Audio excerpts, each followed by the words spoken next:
Hello friends, आज का topic है OOPS means object oriented programming structure. Object oriented programming structure क्या होता है, क्यों इसकी ज़रूरत पड़ी और हम से क्या बेनिफिट्स हैं और आज की डेट में क्यों हम ऑब्जेक्ट ओरिएंटेड अप्रोच की तरफ बढ़ रहे हैं एप्लीकेशन डेवलपमेंट, इसके बारे में समझेंगे।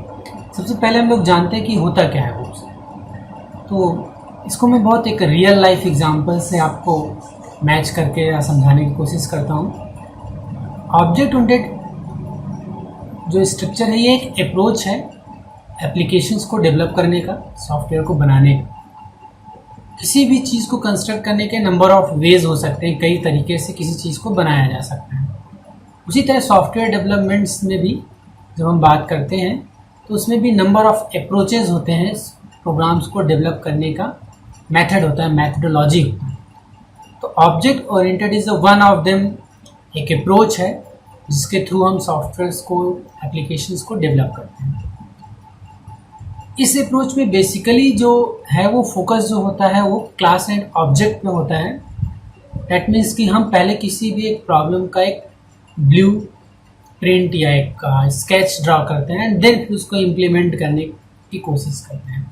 जबकि यदि हम इसी के कंपेरेटिवली यदि बात करें प्रोसीजरल अप्रोच की, जो कि इससे पहले का अप्रोच है जो यूज़ होता था, तो उस अप्रोच में जो होता था कोई हम एक स्केच ड्रा नहीं करते थे, कोई एक ब्लू प्रिंट नहीं होता था, डायरेक्टली इम्प्लीमेंटेशन करते थे और जो हमारी रिक्वायरमेंट होती थी उस रिक्वायरमेंट के अकॉर्डिंग हम उसमें क्या करते थे, चेंजेस करते थे।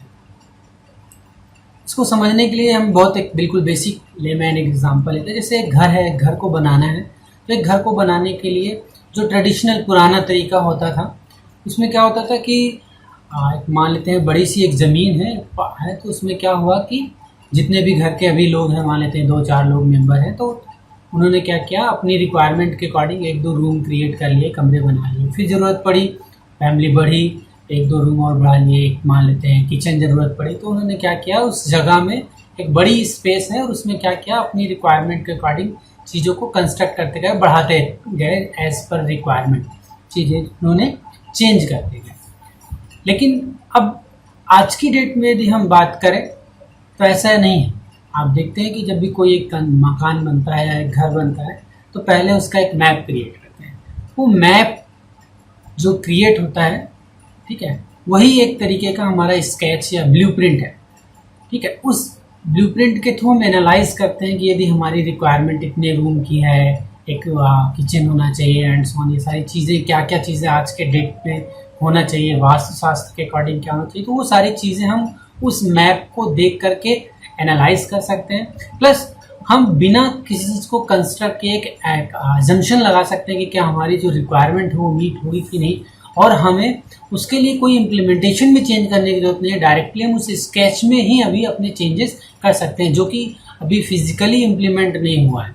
लेकिन यदि हम कोई चीज़ डायरेक्टली पहले फिजिकली बना देते हैं एंड देन हमें लगा कि नहीं, इसमें तो हमें एक रूम और एक किचन भी चाहिए था, तो अब तो हमने यदि कंस्ट्रक्ट कर दिया तो फिर से हमें पूरा उसे हटाना पड़ेगा और फिर से कंस्ट्रक्ट करना पड़ेगा, मैनेज करना पड़ेगा, जो कि बहुत टिपिकल टास्क है। तो इसीलिए ऑब्जेक्ट ओरिएंटेड जो अप्रोच है वो रियल लाइफ प्रॉब्लम्स को सॉल्व करने की कैपेबिलिटी रखता है। इसीलिए सॉफ्टवेयर डेवलपमेंट सेक्टर में या हम लोग प्रोग्रामिंग की लैंग्वेज में ऑब्जेक्ट ओरिएंटेड अप्रोच को फॉलो करते हैं आज के डेट में सॉफ्टवेयर डेवलपमेंट्स के।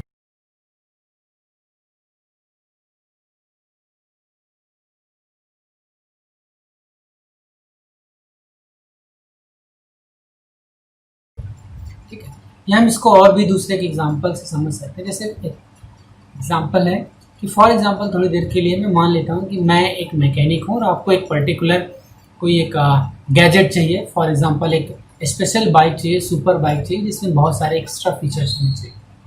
आप मेरे पास बाइक लेकर के आए और आपने कहा कि हमें इसमें ये फीचर्स चाहिए। अब मैंने क्या किया, उस फीचर्स के लिए जो भी उसके फिजिकल पार्ट्स लगाने के बाद उसमें वो फीचर्स आएंगे, वो मैंने चीज़ें इम्प्लीमेंट करना स्टार्ट किया। फॉर एग्जांपल आपको एक ऐसी बाइक चाहिए जो उड़ भी सके, पानी में भी चल सके एंड सो। एक एजम्पशन है कि एग्जांपल है, समझने की कोशिश करते हैं। तो मैंने उसमें वो फिजिकल पार्ट ऐड ऑन करना शुरू किया। अब उसके रिजल्ट क्या होंगे, हो सकता है मैंने वो जो चीज़ें पार्ट ऐड करना स्टार्ट किया उससे आपकी जो बाइक है वो डिस्ट्रॉय हो गई, उसमें जो एसेंशियल चलने की जो कैपेबिलिटी थी वो भी खत्म हो गई। ये वन ऑफ द एक पॉसिबिलिटीज़ है कि ऐसा हो सकता है, मे भी हो सकता है ऐसा ना हो। मैंने वो पार्ट जो रिक्वायर्ड है मैंने वो ऐड ऑन करना स्टार्ट किया, बट उसकी जो कॉस्ट है वो बहुत ज़्यादा हो गई। और आपको अब मैं उसको डिलीवर करूँगा कि इतनी कॉस्ट आप दीजिए तब आप लीजिए, तो आप डिनाई करेंगे। क्यों? क्योंकि मैं पहले से बता भी नहीं सकता कि कितनी कॉस्ट लग जाएगी। मैंने तो चीज़ें उसमें इम्प्लीमेंट करना, ऐड ऑन करना शुरू किया, देन फाइनली पता चला कि इतना अप्रॉक्सीमेट कॉस्ट लगेगा। हो सकता है चलिए ऐसा भी नहीं हुआ, ये भी एक पॉसिबिलिटी है। थर्ड पॉसिबिलिटीज हो सकता है मैंने जो चीज़ें ऐड ऑन किया उससे उसका जो लेआउट है, वो स्ट्रक्चर है, वो अच्छा नहीं लग रहा। हो सकता है वो बाइक बहुत बेकार सा उसका लुक एंड फील हो गया। फीचर्स तो आ गए, लेकिन जैसा आप एक चाहते हैं कि सुपर बाइक को थोड़ा सा लुक भी उसका अच्छा हो, वो फीचर उसमें नहीं दिख रहा, तो आप क्या करें? चलिए मान लेते हैं ऐसा भी नहीं हुआ, ये भी एजेंसी मान लेते हैं फॉल्स हो गया। ये सारी चीज़ें मान लेते हैं, मैंने आपको जो पर्टिकुलर आपने बजट एज्यूम किया, मैंने उस बजट पर आपने जितने फीचर्स चाहे मैंने उस हिसाब से इसको कंस्ट्रक्ट करके मैंने आपको डिलीवर कर दिया। अब आप उस बाइक को लेकर के जाते हैं, मान लेते हैं आपके किसी और एक फ्रेंड को भी वो बाइक वैसे ही पसंद आती है। अब वो मेरे पास सेम फिर से वो रिक्वायरमेंट लेकर के आते हैं कि मुझे भी एक ऐसी बाइक चाहिए।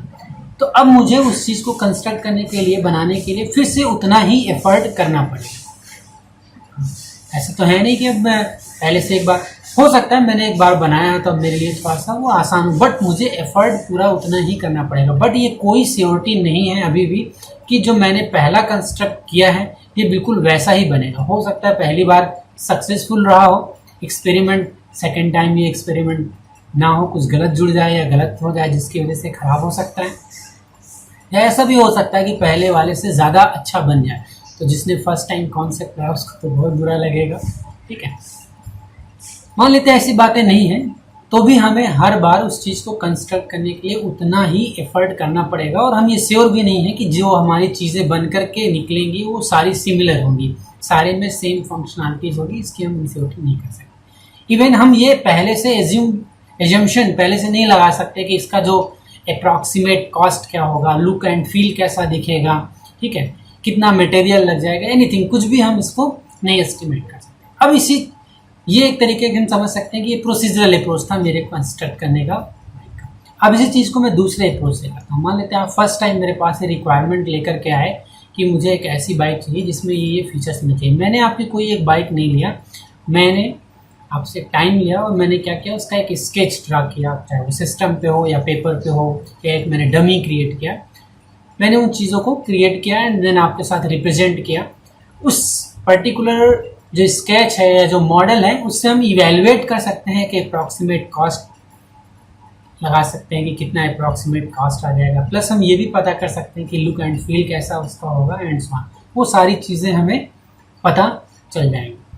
जबकि हम यदि पहले वाले अप्रोच को जाएं तो उसमें देखेंगे कि ऐसा नहीं था।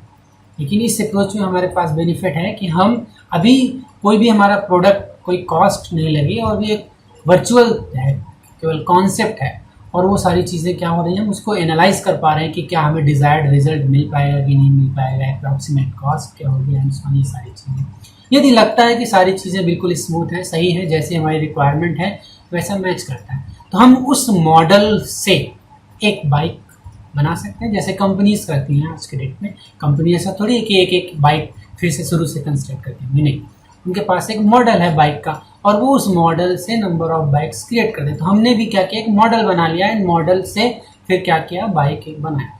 अब मेरे पास दोबारा फिर से वही रिक्वायरमेंट आती है तो मैं क्या करूँगा, उसी मॉडल से एक दूसरी बाइक बना सकता हूँ। तो मेरा जो एफर्ट है वो क्या हो गया, कम हो गया, प्लस ये श्योरिटी है कि जितने भी नंबर ऑफ बाइक्स बनेगी वो सारी सिमिलर होंगी।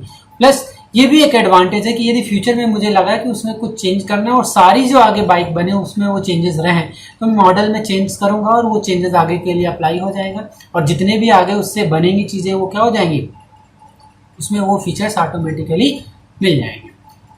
तो यही है object oriented approach. Actually object oriented approach ये कहता है कि किसी भी प्रॉब्लम को सॉल्व करने के लिए ये नहीं कि डायरेक्टली उस प्रॉब्लम को उसमें ऐड ऑन करना स्टार्ट करें, पहले उसका एक ब्लूप्रिंट ड्रॉ करना। जैसे घर बना रहे हैं तो इसका एक हमने मैप तैयार किया, एक बाइक की बात की तो एक बाइक का हमने मॉडल क्रिएट किया, ठीक है, एंड देन फिर उस मॉडल को इम्प्लीमेंट करना, उस मॉडल को यूज करना। तो वो जो मॉडल है दैट इज अ क्लास, और उस मॉडल से जो चीज़ बन करके निकल रही है, एक बाइक बन रही है, ठीक है, या एक हमने मैप है, उस मैप से एक घर बनाया। अब हो सकता है उस मैप के कई सारे घर बन सकते हैं उसी मैप को यूज़ करके, जैसे कॉलोनी है, ठीक है, या एक मान लेते हैं कोई फ्लैट सिस्टम है, तो बहुत सारे आप देख रहे घर है, बिल्कुल एक तरह के घर दिखते रहते हैं। तो एक ही मैप है, उसको इम्प्लीमेंट करके मल्टीपल ऑब्जेक्ट क्रिएट कर सकते हैं, और जितने भी फ्लैट बनते हैं सारे में वैसा ही लुक एंड फील होता है, ठीक है। कभी कभी तो हम एक फ्लैट में भूल जाते हैं और भूल भी जाते हैं निकलना, सारे हमें वैसा ही लुक एंड फील दिखते हैं। वो इसीलिए हो पाता है क्योंकि वो सारे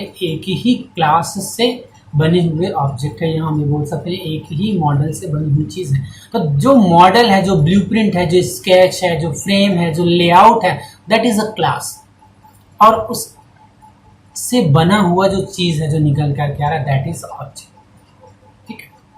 अब आप देखेंगे कि ये अप्रोच मतलब बहुत पुराना अप्रोच है, हम लोग कभी बाद में जाने या समझ सकते हैं, इसको गॉड भी फॉलो करता है।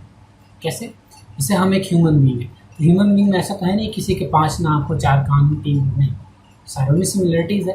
दैट मीन्स कि गॉड के पास एक ह्यूमन बीइंग क्लास है, एक एनिमल क्लास है, एक बर्ड क्लास है, उसके पास डिफरेंट डिफरेंट क्लास है, और हम सब क्या हैं, उस क्लास के ऑब्जेक्ट हैं।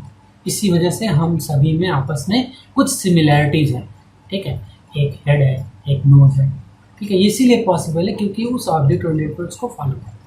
तो बेसिक कॉन्सेप्ट क्या है ऑब्जेक्ट ओरिएंटेड अप्रोच को फॉलो करने के लिए, इसको हम कंपेयर कर सकते हैं। जैसे प्रोसीजरल अप्रोच में हमने बात किया कि जब हम उसको इम्प्लीमेंट करेंगे तब हमें पता चलेगा कि हमारी रिक्वायरमेंट मीट कर रही है, जबकि हम ऑब्जेक्ट ओरिएंटेड अप्रोच में क्लास मतलब उसके मॉडल को ही एनालाइज करके ये डिसाइड कर सकते हैं कि ये हमारी रिक्वायरमेंट को मैच करेगा या नहीं करेगा, तभी हम उसका इम्प्लीमेंट करेंगे।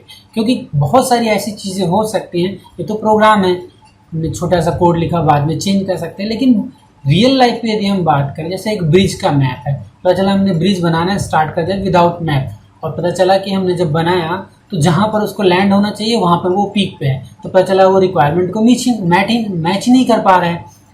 क्यों? क्योंकि हमने पहले एनालाइज ही नहीं किया कि हमें कितना हाइट देना चाहिए, ठीक है, कितना एंगल देना चाहिए यदि इतने से इतनी डिस्टेंस को कवर करना है। तो यदि हम डायरेक्टली बनाना स्टार्ट कर देंगे तो यही होगा, हम 10 बार ट्राई करेंगे, 10 बार बनाने हो सकता है एक बार बन जाए, एक बार सही रिजल्ट दे दे, लेकिन वो आपका हिट एंड ट्राई बेस्ड है। लेकिन यदि आप ऑब्जेक्ट ओरिएंटेड अप्रोच को फॉलो करते हैं तो पहले ही आप क्या करते हैं, एक मैप ड्रॉ करते हैं, उसमें एंगल एनालाइज करते हैं, डिस्टेंस को रखते हैं कि यहाँ से यहाँ तक डिस्टेंस, और उसको एनालाइज करके आप पहले ही रिजल्ट फाइंड आउट कर सकते हैं कि क्या आपकी जो रिक्वायरमेंट है वो मीट होगी कि नहीं। प्लस आप उस पर एंगल कितना होगा उससे आप डिस्टेंस कैलकुलेट कर सकते हैं, उससे कितना उस पर रॉ मटेरियल लगेगा वो कैलकुलेट कर सकते हैं, आप उसके बेस पे कितना मैन पावर लगेगा वो सारी चीज़ें भी कैलकुलेट कर सकते हैं। तो ऑब्जेक्ट ओरिएंटेड अप्रोच जो है वो कैपेबल है रियल लाइफ प्रॉब्लम्स को इम्प्लीमेंट करने में in the term of software, ठीक है। तो ऊप्स क्या है? ऊप्स बेसिकली 2 चीज़ों पे बेस्ड है, that is class and object. Class क्या है? एक मॉडल, एक ब्लूप्रिंट, एक फ्रेम किसी भी चीज़ को बनाने का, और ऑब्जेक्ट क्या है? उस मॉडल का एक इंस्टेंस जो हमने उस मॉडल से क्रिएट किया है, ठीक है। रियल लाइफ में आप देखने जाएंगे तो सारी चीज़ें आपको ऑब्जेक्ट ओरिएंटेड ही दिखेंगी आपके आसपास। कोई भी चेयर है आप देखेंगे तो उस चेयर की एक कोई क्लास होगी, दैट मीन्स कि आप जो एक पर्टिकुलर चेयर यूज़ कर रहे हैं दैट इज़ अ ऑब्जेक्ट। वो किसी एक चेयर जो मॉडल होगा उसी से बना होगा, जितनी भी चेयर उससे बन रही होंगी सारी उसमें सिमिलरिटीज़ होंगी, ठीक है। तो आप आसपास की जब चीज़ों को एनालाइज करने की कोशिश करेंगे, आप देखेंगे तो आप रियल लाइफ वर्ल्ड में सारी चीज़ें आपको क्लास एंड ऑब्जेक्ट के फॉर्म में दिखना स्टार्ट हो जाएंगे, ठीक है। आई थिंक आपको समझ में आया होगा कि ऑब्जेक्ट ओरिएंटेड क्या है, क्लास है। यदि कोई डाउट होता है तो आप मुझे कमेंट कर सकते हैं, मैं और भी कुछ रियल लाइफ एग्जांपल, मेरे पास अनलिमिटेड एग्जांपल्स हैं इसको समझाने के लिए, मैं और भी आपको एग्जांपल से समझा सकता हूँ कि ऑब्जेक्ट ओरिएंटेड अप्रोच क्या है। इस वीडियो के लिए इतना ही रखते हैं। Thank you so much.